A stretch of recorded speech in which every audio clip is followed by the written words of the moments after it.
Ya wah, kalau nasihat ulama, Quran sudah tidak didengar, maka alam yang milik Allah ini akan bicara.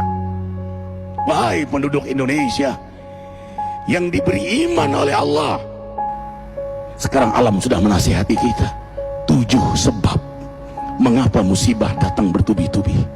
Yang pertama, karena banyaknya maksiat. Surah Yasin ayat 19 yang kita baca setiap hari. Kemalangan terjadi, musibah terjadi, malapetaka terjadi karena dosa keterlaluan kalian kepada Allah. Yang kedua, karena banyaknya orang berbuat zalim. Dengarkan surah Qasas ayat 59. Kami tidak akan menghancurkan satu daerah kecuali para penduduknya banyak berbuat zalim. Anak durhaka pada orang tua, istri yang berani kepada suaminya, perampok, pembunuhan di mana-mana. Ini mengundang bala bencana. Yang ketiga, mengundang bala bencana karena kelakuan tangan-tangan manusia. Rum 41. Telah tampak kerusakan di daratan dan lautan karena tangan-tangan jahil manusia, agar mereka merasakan akibat perbuatan mereka.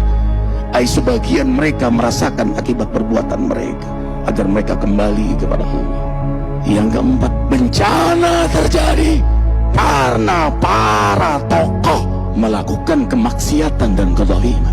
Dengarkan dengan iman, wahai penduduk Indonesia yang mulia, bila kami ingin menghancurkan suatu negeri, kami perintahkan para tokohnya untuk taat kepada Allah, tapi mereka maksiat, tapi mereka berbuat zalim, tapi mereka khianat kepadaku dan kepada makhlukku. Fahaqa alaihil qaul, maka haklah untuk mereka datang bala bencana seperti kaum Ad, kaum Samud, kaum Lut, kaum Nuh. Kami hancurkan sehancur-hancurnya. Siapa tokoh itu? Para pemimpin kita yang sumpah Al-Quran di kepalanya, demi Allah tidak korupsi. Lalu korupsi. Siapa lagi? Hartawan, orang-orang kaya yang dengan harta berpoya-poya, sombong, maksiat dengan kekayaannya di tengah orang yang banyak menderita. Siapa lagi? Ulama yang menjual ayat-ayat Allah dengan murah. Subhanallah. Yang kelima, mengapa bala bencana terjadi? Karena orang-orang soleh, orang-orang baik diam melihat kemaksiatan dan kemungkaran. Surah Al-Anfal ayat 25. Takutlah kalian dengan musibah yang tidak hanya menimpa orang yang maksiat, orang yang berbuat zalim, tapi juga kalian orang-orang soleh. Maka masa bodoh dengan kemaksiatan bukanlah sikap seorang mukmin.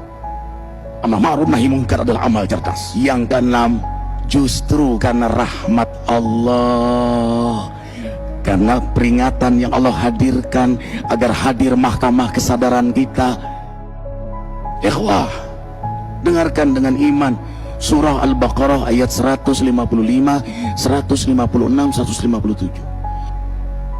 Kami pasti uji kalian dengan sesuatu yang buat kalian takut lapar, takut miskin, takut kematian.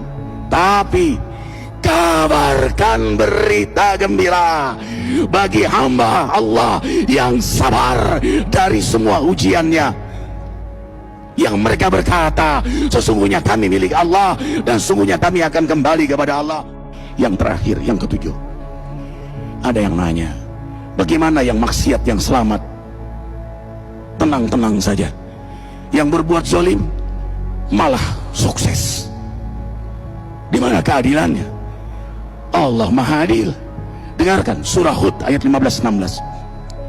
Barang siapa mencari kesenangan dunia, lalu dia menghalalkan semua cara, apa kata Allah? Kami beri, tapi di akhirat tidak mendapatkan secuil pun kenikmatan, malah nikmat di dunianya menjadi bahan bakar azab untuk dirinya. Itulah istidrat. Lalu apa sikap kita sekarang? Orang beriman menjadikan peristiwa apapun sebagai jalan untuk mendekatkan dirinya kepada Allah. Ya wah, kalau nasihat ulama, Quran sudah tidak didengar, maka alam yang milik Allah ini akan bicara. Wahai penduduk Indonesia,